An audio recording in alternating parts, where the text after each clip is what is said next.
منہاج القرآن آپ سے کیا مانگتا ہے؟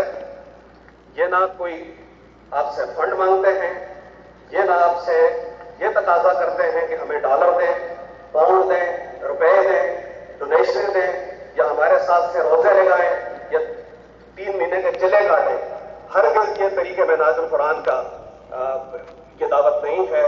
چاہتی کیا ہے طریقہ منہاج القرآن؟ یہ ایک چھوٹا سا منہاج العمل ہے، حضور شیخ الاسلام نے رفقا کے لیے دیا ہے۔ اس میں کیا ہے اسے پڑھ لیں۔ اس کے اندر انسان کی اپنی اصلاح ہے، بندے میرا نہیں تو اپنا تو بن۔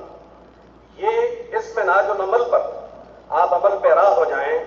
میں حضرت کی اجازت سے یہ لفظ کہوں گا، دعوے سے کہوں گا کہ جو اس پر عمل پیرا ہے اسے حضور علیہ الصلوۃ والسلام کی زیارت بھی نصیب ہوگی اور حضور شوق اعظم رضی اللہ تعالی عنہ کی ارادت بھی نصیب ہوگی۔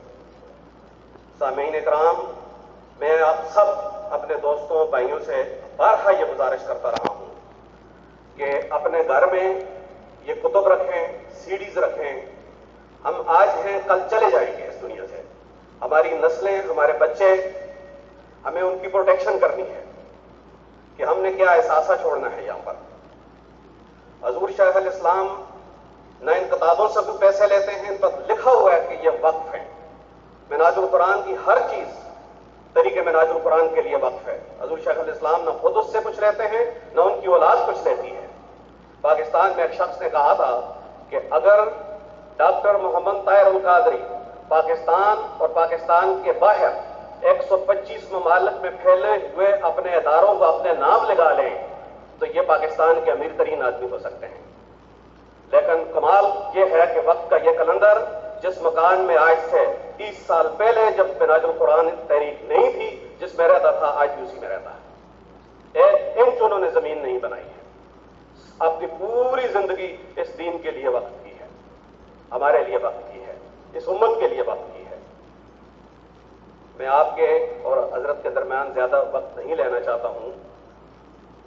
مجھے اب آپ کہتے ہیں کہ کوئی نہ کوئی چھوٹا چھوٹا واقعہ ہمیں سنایا کریں، تو پچھلی دفعہ بھی میں نے اس سے پچھلی دفعہ بھی ایک سنایا تھا، چھوٹا سا واقعہ ہے، وہ واقعہ سن لیں، پھر حضور شیخ الاسلام کی تھوڑی سی آپ کو سمجھ آ جائے گی کہ وہ کس عام ڈگر سے ہٹ کے ہیں۔ اللہ کا ایک بندہ بیمار ہوا اور دوسرا ایک اللہ کا ولی اس کی عیادت کے لیے گیا۔ ان کی حالت بیماری بہت زیادہ تھی، انہوں نے ان کے حال دیکھے اور دعا کی کہ یا اللہ ان کی نیکیاں قبول فرما اور اسے جنت میں اعلیٰ مقام عطا فرما۔ وہ جو مریض تھے اللہ کا بندے، وہ اٹھ بیٹھے اور کہنے لگے حضرت یہ آپ نے کیا ظلم کیا میرے؟ تو میں نے تو آپ کے لیے جنت مانگی ہے۔ انہوں نے کہا کہ اللہ کی عزت کی قسم، یہ جنت 10 سالوں سے نئی نبیلی دلہن کی طرح سج کر میرے سامنے آتی ہے اور کہتی ہے کہ میرے اندر داخلے کی دعا تو مانگو۔ میں نے کبھی جنت کی دعا نہیں مانگی، میں نے تو جنت والے کی دعا مانگی ہے۔ حضور شیخ الاسلام تشریف فرما ہے اور اعتکاف کے دن تھے، آپ گفتگو فرما رہے تھے، سوال و جواب کا سلسلہ چل نکلا۔ ایک صاحب نے سوال بھیجا کہ حضرت دوزخ پر ذرا اظہار فرمائیے کہ دوزخ کیسا ہے، کیسا ہوگا۔